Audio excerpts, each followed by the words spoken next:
একটু এমব্রয়োলজি নিয়ে কথা বলি ইনশাআল্লাহুল আজিজ। এমব্রয়োলজি, যেহেতু আমরা একটা ধারাবাহিকভাবে যাচ্ছি, ধারাবাহিকতা বজায় রাখি। এমব্রয়োলজি মানে ভ্রূণ তত্ত্ব। একসময় আপনিও ভ্রূণ ছিলেন, আমিও ছিলাম।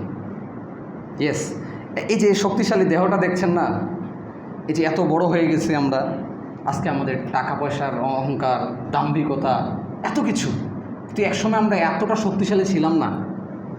দুনিয়াতে যখন এসেছি তখনও তো দুনিয়ার একটা অংশ হয়েছে, তাই না? তখন আমরা অনেক দুর্বল ছিলাম। যদি আল্লাহ সুবহানাহু ওয়া তাআলা মায়ের ওই বুকের মধ্যে যদি আমাদের জন্য সুষম খাদ্য বিশিষ্ট, ওখানে কিন্তু ওই যে দুধটা আমরা খেয়েছি মায়ের বুক থেকে, ওখানে কিন্তু খাদ্যের পরিমিত খাদ্যের উপাদান দেওয়া আছে, আল্লাহ সুবহানাহু ওয়া তাআলা দিয়েছেন, শুধুমাত্র পানিও না। আমি যখন জন্ম নিয়েছি তখন আমার খাওয়ার মতো উপযোগী কোনো খাবার ছিল না, কোনো পানীয় ছিল না এই পৃথিবীতে। টিউবওয়েলের পানি খাওয়াবে না, আমি সাথে সঙ্গে আমি এখানে অসুস্থ হয়ে পড়বো, এমন কোনো উপযোগী খাবার ছিল না আমার জন্য। আল্লাহ সুবহানাহু ওয়া তাআলা আমার মায়ের বুকের মধ্যে দিয়ে দিল, অথচ আমার মা 20 বছর 30 বছর যাবৎ সেও পৃথিবীতে আছে, কোনোদিনও এই তরল পদার্থ তার বুকের মধ্যে স্থান পায়নি। আমি পৃথিবীতে আসার মাধ্যমে সঙ্গে সঙ্গে কথা থেকে এই দুধের ঝর্ণাধারা আসলো। আল্লাহু আকবার। এমনি এমনি হয়ে গেল, সব কিছু এমনি এমনি হয় না। আল্লাহ সুবহানাহু ওয়া তাআলার সম্পূর্ণ, আল্লাহ সুবহানাহু ওয়া তাআলার পরিকল্পনা। তিনি এত সুন্দরভাবে সমস্ত কিছুগুলোকে সাজিয়ে দিয়েছেন, গুছিয়ে দিয়েছেন, শৃঙ্খলাবদ্ধ করে দিয়েছেন। সুবহানাল্লাহিল আযীম। সম্মানিত প্রিয় উপস্থিতি, কানাডার টরন্টো ইউনিভার্সিটির chairman department of anatomy and professor department of আপনার এমব্রয়োলজি, এই বিভাগের তিনি চেয়ারম্যান এবং প্রফেসর, এমব্রয়োলজি ডিপার্টমেন্টের তিনি প্রফেসর, ডক্টর কিথ মুর। ডক্টর কিথ মুর, তার একটা বই ছিল লেখা, তিনি লিখেছিলেন এমনি, যখন তিনি ইসলামের মেসেজ পাননি তখন ওই বইটি লিখেছিলেন, দ্য ডেভেলপিং হিউম্যান, যে একটা মানুষ কিভাবে বেড়ে ওঠে, ঠিক আছে, কীভাবে বেড়ে ওঠে। মানে এখন তো আমরা শক্তিশালী, বাট আমরা তো এত শক্তিশালী ছিলাম না। আমি বলছি যে আমরা যখন ভ্রূণ ছিলাম, ভ্রূণের আগেও কিন্তু আমরা ছিলাম এমন একটি তরল পদার্থ যেটা মানুষ ঘৃণা করে, আদম আলাইহিস সালামকে তো আল্লাহ সুবহানাহু ওয়া তাআলা মাটি দিয়ে সৃষ্টি করেছেন, বাট আমাদেরকে, মাটির উপাদানগুলো ঠিক আছে, কিন্তু আল্লাহ আমাদেরকে সৃষ্টি করেছেন শুক্রাণু দিয়ে, তাই না? আমাদেরকে সৃষ্টি করেছেন শুক্র কীট দিয়ে, একটা নাপাক, যেটা আমরা বলছি আমরা অনেকে, বা ঘৃণিত বিষয়, যে একটা ঘৃণিত জিনিস, এমন একটা তরল বিষয়, এইখান থেকে আমি এসেছি। ভাবা যায় কতটা দুর্বল এবং কতটা তুচ্ছ এবং কতটা ঘৃণিত একটা পদার্থ থেকে আল্লাহ আমাদেরকে সৃষ্টি করেছেন। আজকে আমি অনেক দাম্ভিক, আমি আজকে অনেক শক্তিশালী। এনিওয়ে, তো সেই জায়গাতে এই দ্য ডেভেলপিং হিউম্যান এই বইটা তিনি লিখেছেন, কিন্তু 1982 সালে তিনি এই বইটাতে আরেকটা এডিশন নিয়ে এসেছিলেন। 3rd এডিশনে তিনি কোরআন এবং সায়েন্সকে স্থান দিয়েছিলেন। সুবহানাল্লাহ। কেন দিলেন? কারণ তিনি যখন মেসেজ পেলেন যে কোরআনের মধ্যে এমন কিছু তথ্য আছে যেটা মেডিকেল সায়েন্সের খুব মিলে যায়, তিনি গবেষণা শুরু করলেন। অনেকগুলো বিষয় গবেষণা করেছেন, অনেক বিষয় নিয়ে এসেছেন। আমি একটা বিষয় নিয়ে বলবো, সেটা এমব্রয়োলজি, ভ্রূণতত্ত্ব। তিনি দেখলেন যে কোরআনের মধ্যে বলছেন আল্লাহ সুবহানাহু ওয়া তাআলা যে ইকরা বিসমি রাব্বিকাল্লাযী খালাক, সূরা আলাক অধ্যায় 96 আয়াত 1-2, যে পড়ো তোমার প্রভুর নামে যিনি তোমাকে সৃষ্টি করেছেন। খালাকাল ইনসানা মিন আলাক, আলাক থেকে তোমাকে সৃষ্টি করেছে। আলাক শব্দের অনেক অর্থ আছে, ঝুলে থাকা বস্তু, রক্তপিণ্ড, জমাট বাঁধা রক্তপিণ্ড। আবার আরেকটা আছে হচ্ছে জোকের মতো বস্তু। জোক মানে বুঝি তো আমরা, জোক মানে যেটা আমাদের রক্ত চুষে নেয়, আমাদের শরীরে বসলে রক্ত চুষে নেয়, ওটা যখন এক জায়গায় শরীরটাকে নিয়ে করে রাখে, দেখবেন একটা সাইজে আসে, এই লিচ। এই জোকটাই যে সাইজটা বা দৃশ্য যেমন দেখায়, এটা যে শেপ, আলাকের শাব্দিক অর্থ এই জোকের শেপের মতো, যে জোকের মতো বস্তু। তো তিনি কিন্তু তখন পর্যন্ত ভ্রূণতত্ত্বের গবেষক, প্রফেসর তিনি, বাট তখন পর্যন্ত কিন্তু একদম প্রাইমারি লেভেলে একটা ভ্রূণ কেমন দেখতে এটা কিন্তু তিনি কখনো গবেষণা করেননি। কোরআনের এই তথ্য পাওয়ার পরে তিনি একদম ওটাই গবেষণা করলেন, এবং ওটা যখন তিনি দেখলেন তিনি আশ্চর্য হয়ে গেলেন যে আজ থেকে এত শত বছর আগে মরুর মধ্যে, যখন সায়েন্স কোনো ডেভেলপই করেনি, মানুষ এই জায়গায় একদম প্রাইমারি লেভেলের একটা ভ্রূণের আকৃতি কেমন হবে, এই আকৃতির একদম শতভাগ 100% শেপ, 100% আকৃতিটা, একদম হুবহু আকৃতিটা কেমনে বলা সম্ভব? তিনি দেখলেন কোরআন যে বলছেন, যে আলাক শব্দ দিয়ে বোঝাচ্ছেন যে এটা হচ্ছে জোকের মতো দেখতে, একটা বস্তুর মতো আমি ছিলাম। যখন আমি মায়ের গর্ভে ছিলাম, ভ্রূণ ছিলাম, তখন আমাকে দেখতে একটা জোকের মতো লাগছিল। একটা জোক যেমন দেখতে, আমি ঠিক এমনই ছিলাম। আর যখন ডক্টর কিথ মুর এটা দেখলেন, তিনি সারপ্রাইজড, তিনি বিস্মিত হয়ে গেলেন, এবং তিনি এটাকে তার ডেভেলপিং হিউম্যান বইয়ের মধ্যে স্থান দিয়ে দিলেন। আল্লাহু আকবার। এইভাবে ইসলাম সমুদ্রিত হয়। এই জন্য তিনি পরবর্তীতে সৌদি আরবে এসে কনফারেন্সে বলেছিল যে কোশ্চিনকালে মুহাম্মদ সাল্লাল্লাহু আলাইহি সাল্লাম নিজে থেকে কোনো কিছু বলেননি, বরঞ্চ অবশ্যই তার উপর কোনো ঐশী বাণী এসেছিল, অবশ্যই তার উপরে ওহী এসেছিল, যেটা সরাসরি প্রভুর পক্ষ থেকে, যেই প্রভু আমাদেরকে সৃষ্টি করেছেন, যেই প্রভু আমাদের সৃষ্টি তথ্যগুলো জানেন, এই কারণে সেই প্রভুই তাকে এই মেসেজ দিয়েছেন, কোরআনের মাধ্যম দিয়ে আমাদের সৃষ্টি তত্ত্বগুলো তাকে দিয়েছেন। যার কারণে আজকে এত শত বছর পরে এসে যেটা আমরা গবেষণা করে বের করছি, সেটা সে আজ থেকে এত শত বছর আগেই সে মরুর মধ্যে বলতে পেরেছেন। সুবহানাল্লাহ, তিনি এটাকে স্বীকৃতি দেন। এবার আসি, ভ্রূণ তো হলো, কিন্তু এই ভ্রূণটাকে একসময় আল্লাহ সুবহানাহু ওয়া তাআলা ছেলে অথবা মেয়ে জেন্ডার রূপান্তরিত করেন, রাইট? এটার সাথে ইসলামের একটু আমরা মিলিয়ে দেখি যে ইসলাম এই সম্পর্কে কী বলে।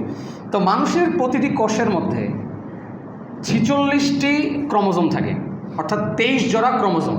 তার মধ্যে 22 জোড়া ক্রোমোজোমকে অটোজোম বলে, এগুলো বিভিন্ন কাজ, ওগুলো আলাদা। আর 1 জোড়া ক্রোমোজোম আসলে লিঙ্গ নির্ধারণের জন্য ব্যবহৃত হয়, লিঙ্গ নির্ধারণের জন্য ব্যবহৃত হয়, জেন্ডার নির্ধারণের জন্য 1 জোড়া ক্রোমোজোম ব্যবহৃত হয়। আর স্ত্রীদের, অর্থাৎ আমাদের মায়েদের ক্রোমোজোমের মধ্যে এক্স ক্রোমোজোম, দুইটাই ওয়াই ক্রোমোজোম থাকে। এগুলো নাম সায়েন্স দিয়েছে, যে তাদের যে ক্রোমোজোম দুইটা থাকে সেটা হচ্ছে এক্স, আর পুরুষের মধ্যে থাকে এক্স ওয়াই। যখন ডিম্বাণু তৈরি হয়, এই সময়ে নারীর ওই ডিম্বাণুর মধ্যে একটা এক্স এসে হাজির হয়, দুইটার মধ্যে একটা এক্স এসে ডিম্বাণুর মধ্যে হাজির হয়, সেখানে নিঃসরণ হয়। আর পুরুষের শুক্রাণু যখন ডিম্বাণুতে যায়, এই সময় যদি পুরুষের এক্স শুক্রাণুটা যায়, অর্থাৎ এক্স ক্রোমোজোমের শুক্রাণুটা গিয়ে যদি এক্সের সঙ্গে এক্সের ডিম্বাণুতে মিশ্রিত হয়, তাহলে ডাবল এক্স, তার মানে এটা নারী হয়ে গেল, কারণ নারীর যে দুইটা এক্স, এটা নারী হয়ে গেল। আর যদি পুরুষের ওয়াই ক্রোমোজোমটা গিয়ে যদি ওই নারীর ডিম্বাণুয়ের এক্সের সঙ্গে মিলিত হয়, তাহলে এক্স ওয়াই, তার মানে পুরুষ হয়ে গেল। এইভাবে জেন্ডার নির্ধারিত হয়। এইভাবে আমি পুরুষ হয়েছি, এভাবে আপনি নারী হয়েছেন, এইভাবেই আমরা পৃথিবীতে এসেছি। এখানে তৃতীয় কোনো অপশনই নাই। সায়েন্সও বলছে তৃতীয় কোনো অপশন নাই, সায়েন্স বলছে তৃতীয় কোনো অপশন নাই। অর্থাৎ আমাদের সমাজে যে এই ট্রান্সজেন্ডারের নাম দিয়ে আরেকটা ভিন্ন তথ্য নিয়ে আসার চেষ্টা করা হচ্ছে, একটা ভিন্ন লিঙ্গ নিয়ে আসার চেষ্টা করতেছে, এটা না বৈজ্ঞানিকভাবে প্রুফড, আর না হচ্ছে এটা ইসলাম সাপোর্ট করে। অর্থাৎ এই সমস্ত কিছু হচ্ছে ভাউতাবাজি, যে আমি মনে মনে একজন নারী। ওয়াই, কীভাবে সম্ভব এটা মনে মনে নারী? তুমি যদি মনে মনেও নারী হও, তাহলে সবসময় মানুষ এটা দিয়ে পৃথিবীতে যত ফাসাদ তৈরি করা সম্ভব, অন্য কিছু দিয়ে এত কিছু ফাসাদ করা সম্ভব না। কোনো আইন দিয়ে আপনি ঠেকাতে পারবেন না এই সমস্ত কিছু। অথচ সরকার এগুলোকে কী করে, তাদেরকে প্রমোশন দেয়। আল্লাহ মাফ করুন, যদি 5ই আগস্টের তাদের না হতো। আপনারা কি জানেন এই ট্রান্সজেন্ডারিজম, তাদের এই মতবাদটা, আপনি কি জানেন যে এটা আপিল বিভাগ সব কিছু পার করে নিয়ে আমাদের একদম পার্লামেন্টে পর্যন্ত চলে গিয়েছিল? তাদের যে আপিলটা কোর্ট থেকে একদম রায়প্রাপ্ত হয়ে একদম সরাসরি পার্লামেন্ট পর্যন্ত চলে গিয়েছিল। আল্লাহ না করুক যদি এই গভর্নমেন্ট থেকে যেত, আগামীতে এটাকে স্বীকৃতি দেওয়া হতো যে আচ্ছা ঠিক আছে, ট্রান্সজেন্ডার এই বাংলাদেশের মধ্যে জায়েজ, তারা ফতোয়া দিয়ে দিত। আল্লাহ আমাদেরকে বাঁচিয়েছেন, আল্লাহ শুকরিয়া, আলহামদুলিল্লাহ। তাহলে আমরা জানলাম, তাহলে একজন নারী একজন পুরুষ হওয়ার জন্য আসলে কার ভূমিকা বেশি, পুরুষের না নারীর? পুরুষের, কারণ নারীর তো দুইটাই এক্স ক্রোমোজোম। পুরুষের, আমার যদি এক্স ক্রোমোজোম গিয়ে মিলিত হয় আমার স্ত্রীর ডিম্বাণুয়ে, তাহলে ওখানে মেয়ে হবে, তাহলে আমি এখানে ভূমিকা রাখলাম, রাইট? আর আমার যদি ওয়াই ক্রোমোজোম যায়, তাহলে আমার একটা ছেলে হবে, তাহলে এখানে ভূমিকা কার বেশি? আমার। কিন্তু আপনি একটু ইতিহাসের দিকে ফিরে যান, পূর্বের দিকে ফিরে যান, আমাদের নানা নানি দাদা দাদি তাদের দিকে ফিরে যান। যদি একের পর একটা দুইটা তিনটা পাঁচটা ছয়টা মেয়ে হয়েছে, 10 কার? বৌমার। 10 কার? বৌমার। তার ছেলের কোনো দোষ নাই, মেয়েরই দোষ। তুই আরেকটা বিয়ে করে নিয়ে আয়, ওখানে কিন্তু ওখানেও মেয়ে, আবার 10 কার? মেয়েরই দোষ। কিন্তু ইসলাম আজ থেকে 1500 বছর আগে, প্রায় 1500 বছর আগে এই বিষয়টা ক্লারিফাই করে দিয়েছে। এখানে মেয়ের কোনো দোষ নাই, এখানে মেয়েদের কোনো দোষ নাই, মেয়েদের উপরে ডিপেন্ড হয় না। যদি দোষ দিতেই হয়, দোষ তো কারোর উপর দিতে চাচ্ছি না আমরা, এটা আল্লাহ চেয়েছেন তাই হয়, রাইট? কিন্তু যদি দোষ দিতেই হয়, তাহলে পুরুষকে দেন না। কেন আপনার বৌমাকে দোষ দিচ্ছেন? আপনার ছেলেকে বলেন। দোষ যদি দিতেই হয়, আমরা তো দোষ দিতে চাই না, আল্লাহ চেয়েছেন তাই হয়েছে। কিন্তু যদি দোষ দিতে হয়, তাহলে আপনার ছেলেকে দেন, এইভাবে বাংলার জমিনে হাজার হাজার নারী নিবৃত্তি নীরবে কত যে নির্যাতনের শিকার হয়েছে, কত নারীতে সংসার ভেঙে গিয়েছে। যারা এই কাজটা করেছে জ্ঞানহীনতার পরিচয় দিয়েছে, আল্লাহ তাআলা তাদের সবাইকে মাফ করুন, আল্লাহুম্মা আমিন। কিন্তু কোরআন এই ধরনের উদ্ভট কল্প কাহিনীকে কখনোই মেনে নেয়নি। কোরআন বলছে যদি কারো দোষ থাকে তাহলে ছেলেরই আছে। কেন বলছি? সূরা নাজম অধ্যায় 53 আয়াত 45-46 আল্লাহ বলছেন ওয়া ইন্নাহু খালাকাজ যাওজাইনি যাকারা ওয়াল উনসা, এবং নিশ্চয়ই আমি জোড়া সৃষ্টি করি, পুরুষ নারী। আল্লাহ বলছেন মিন নুতফাতিন ইদা তুমনা, আল্লাহ বলছেন আমি নুতফা থেকে তৈরি করি, যেটা এটা যখন এটা নিক্ষিপ্ত হয় আমি নুতফা থেকে তৈরি করি। নুতফা হচ্ছে পুরুষের শুক্রাণু, নুতফা শব্দ দিয়ে বোঝানো হয় পুরুষের শুক্রাণু। এটা যখন স্থলিত হয়, এটা যখন নিক্ষিপ্ত হয়, আমি এই শুক্রাণু দিয়েই আমি হয় পুরুষ সৃষ্টি করি, না হলে নারী সৃষ্টি করি। সুবহানাল্লাহ। যেটা আজকের সায়েন্স বলছে, ক্রোমোজোম দিয়ে আমরা জানলাম, সেটা আজ থেকে 1500 বছর আগে আমার আল্লাহ সুবহানাহু ওয়া তাআলা কোরআনের মধ্যে খুব চমৎকারভাবে মেনশন করে দিয়েছে। আলহামদুলিল্লাহ, সুম্মা আলহামদুলিল্লাহ। এবার আসেন, মানুষ তো তৈরি হয়ে গেল, তাই না? মানুষটা তৈরি হয়ে গেল, ঠিক আছে, পুরুষ অথবা নারী হলো। এবার একটা বিষয় নিয়ে আসি, সেটা হচ্ছে ফিঙ্গারপ্রিন্টস। আমাদেরকে আল্লাহ সুবহানাহু সৃষ্টি করেছে না, ইয়া আইয়ুহাল ইনসানু মা গাররাকা রাব্বিকাল কারীম, যে তুমি তোমার রবের কাছ থেকে কি বিষয়ে তুমি উদাসীন হয়ে আছো। আল্লাযী খালাকাকা ফাসাওয়াকা ফাআদালাক ফি আইয়ি সূরাতিন মা শাআ রাক্কাব। আল্লাহ বলছেন যে আমি তোমার রব সম্পর্কে তোমাকে কিসে গাফেল করে রাখলো, অথচ আমি তোমাকে সৃষ্টি করেছি, আমি তোমাকে সুসামঞ্জস্য করেছি, তোমার যেটা আকৃতি প্রয়োজন সেটাকে আমি সুন্দরভাবে দিয়ে দিয়েছি। আমি তো তোমাকে ক্রিয়েট করেছি, যদি সিজদা করতে হয় আমাকে করো না, আমি তো তোমাকে অক্সিজেন দিচ্ছি। যদি প্রশংসা করতে হয় আমার করো না। তোমার সমস্ত চাওয়া পাওয়া আকাঙ্ক্ষা কে পূরণ করে? আমি তো তোমার করি না। সদা সর্বদাই দুঃখ পেলে কাকে ডাকো? আমাকেই তো ডাকো না। কিন্তু সুখের সময় ভুলে যাও কেন? আল্লাহ বারবার আমাদেরকে রিয়েলাইজ করার জন্য বলছে, আর আমি তোমার ক্রিয়েটর। যদি তোমার অভিযোগ থাকে আমাকে বলো, আমি তোমার ক্রিয়েটর। যদি সিজদা করতে হয় আমাকে করো, আমি তোমার ক্রিয়েটর। যদি কোনো বিধান মেনে চলতেই হয় তাহলে আমার বিধান মেনে চলো। তুমি মানুষের বিধান মানো কেন? কে তোমাকে সৃষ্টি করেছে? আমি তো সৃষ্টি করেছি না, তুমি মানুষ সৃষ্টি করেছে। বলুন, কোন মানুষ তোমাকে সৃষ্টি করেছে? কোন বীর তোমাকে সৃষ্টি করেছে? কে তোমাকে সৃষ্টি করেছে? আমি করেছি, আল্লাহ। অর্থাৎ তোমার সমস্ত কিছুর মধ্যে আমাকে প্রায়োরিটি দাও না, আমি যা বলেছি সেটা নিয়ে চলো না, আল্লাহ বলছে।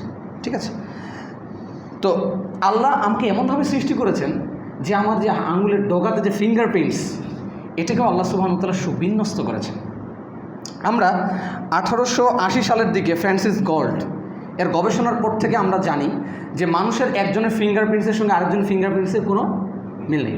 আমাদের কিন্তু আগে ছিল এইভাবে টিকসই দিত আমাদের বাপদাদারা, যারা স্বাক্ষর ছিল না, যারা সিগনেচার করতে পারতো না, তারা এইভাবে টিপসই দিত। আমি জানি না এটা আবার কোথায় গিয়ে মানে পরে এটা কিভাবে, মানে এটা যে উনারই, এটা কিভাবে তারা জানতো আমি জানি না, মানে এটা প্রমাণ করতে কীভাবে। এখন তো বায়োমেট্রিক পদ্ধতিতে এটা হলেই মেনে নেয়, তাই না? আমি যখন ফোনের মধ্যে লক স্ক্রিন যদি আমি ফিঙ্গারপ্রিন্টস দিই, আমারটা হলে এটা সঙ্গে সঙ্গে খুলে যায়, আর অন্যেরটা হলে খুলে না। কিন্তু আমরা যে পেপারে টিকসই দিতাম, এটা যে কীভাবে মিলাতো তা জানি না। তবে ফিঙ্গারপ্রিন্টস যে একজনের সঙ্গে মিলে না, এইটা কিন্তু মানুষের জ্ঞান তখন থেকেই ছিল যে একটার সাথে আরেকটা মিলে না। এই কিছুদিন আগে, কিন্তু আগের মানুষ জানতো না, 1880 আগের মানুষগুলো এগুলো জানতো না। আজকের জামানাতে ফিঙ্গারপ্রিন্টসের মাধ্যম দিয়ে মানুষকে আইডেন্টিফাই করা মানে যতভাবে, মানে যেভাবে সম্ভব বা যেভাবে একদম নির্ভুল, সেটা অন্য কোনোভাবে খুব একটু কঠিন। আমাদের যে আই রেটিনা, এটাকে নেওয়া, আমাদের ফিঙ্গারপ্রিন্টস নেওয়া, এটা দিয়ে খুব সহজ হয়ে গেছে। আমরা উদাত্ত আহ্বান জানাবো, আমাদের বাংলাদেশের যেই সমস্ত আপনার প্রতিষ্ঠানগুলো বা যে কোনো জায়গা থেকে আমাদের নারীদের মুখ খোলার কথা বলা হয়, কান খোলো, মুখ খোলো, এর মাধ্যম দিয়ে তাদেরকে আইডেন্টিফাই করা হয়, তাদের পরিচয়ের জন্য তাদেরকে মুখ খুলতে হয়। কিন্তু এটা প্রয়োজন নাই তো, দেশ তো অনেক এগিয়ে গিয়েছে, অনেক এগিয়ে গিয়েছে। আমরা তো সায়েন্স অনেক ডেভেলপ করছি। ও আসলেই যে সালমা কিনা, ও আসলেই কি উম্মিয়া কিনা, ও আসলেই অমুক কিনা তমুক কিনা, এটা যদি জানতে হয় তাহলে আমার তো তার মুখ দেখতে হবে না ভাই। আমি বায়োমেট্রিক পদ্ধতি রাখি না, ওখানে ও যদি ফিঙ্গারপ্রিন্টস দিয়ে মিলে গেল তাহলে তো এই মুখ দেখে অনেক সময় আপনি চিনতে পারবেন না। ছবির তো অনেক আগে পরে হয় না, মুখ দেখে যে চিনতে পারবেন এর কোনো মানে আছে? কিন্তু ওই মেয়েটা যদি ফিঙ্গারপ্রিন্টস দেয়, এখানে সে ধরা খেয়ে যাবে। তাই না?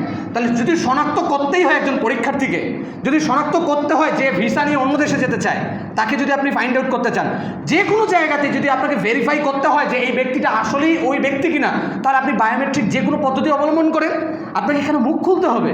অতএব আমরা যে আসলে উন্নত হতে পারি নাই, এটা এদের এই মাইন্ড দেখলে বোঝা যায়। এরা মেয়েদের মুখ দেখার জন্য এরা পাগল পাড়া হয়ে থাকে। এদের মুখ খুলতে হবে, এটা আগে কথা, নাহলে পরীক্ষা দিতে দিবে না। এ কেমন মানে অসভ্যতার মতো কথাবার্তা, এ কেমন অসভ্য জাতি, এ কেমন জাতি যারা এখন পর্যন্ত এগিয়ে যেতে পারেনি, শুধুমাত্র মুখ না খুলে পরীক্ষা দিতে দিবে না, এই করতে দিবে না, সেই করতে দিবে না। এটা আসলে পিছিয়ে পড়া জাতিরই আসলে নমুনা। আমরা যে এগিয়ে গিয়েছি, এটা আমরা অন্যভাবেও তো প্রমাণ করতে পারি ফিঙ্গারপ্রিন্টসের মাধ্যম দিয়ে। আল্লাহ সুবহানাহু ওয়া তাআলা সূরা কিয়ামা অধ্যায় 75 আয়াত 4 মধ্যেই আল্লাহ বলছেন, বালা কাদিরিনা আলা আন নুসাউইয়া বানানা। আল্লাহ বলছেন যে যারা মনে করছে যে তাদেরকে মৃত্যুর পরে আবার একত্রিত করা হবে না, তার হাড়, তার শরীর, এটা তো পচে যাবে, এগুলো কই পাবে আর আল্লাহ? যারা এগুলো থিঙ্ক করছে, যারা এগুলো ভাবছে, তাদেরকে আল্লাহ সুবহানাহু ওয়া তাআলা জবাব দিচ্ছে, আরে তুমি মনে করছো হাড্ডি গোস্ত এগুলো নিব না, আমি তোমাকে তো সৃষ্টি করবই, আবার তোমার আঙুলের ডগায় যে ফিঙ্গারপ্রিন্টসটা আছে এটা পর্যন্ত যেমন ছিল আমি তেমনই বানাবো। সুবহানাল্লাহ, যেমনই ছিল। আমি আয়াতটা নিয়ে একটু ভেবেছি, আমরা বলি না তোর পা থেকে মাথা পর্যন্ত দেখে নিব, এইভাবে বলি না, মাথা এবং পা এটা তো মানায়, কিন্তু আল্লাহ পা এবং মাথা না বলে আল্লাহ বলছে তোমার আঙুলের ডগা। এই কথাটা কেন বললাম যে আমি আঙুলের ডগা পর্যন্ত যেমন ছিল তেমন বানাবো? তার মানে তুমি তোমার বাপ যখন তোমাদেরকে তৈরি করব, একই জায়গায় যুদ্ধের সময় অনেকগুলো মানুষকে কবর দেওয়া হয়েছে। যখন আমি এখান থেকে তাদেরকে বানাবো, সবারই কিন্তু অস্থি মজ্জা একদম মাটির সাথে মিশে গিয়েছে।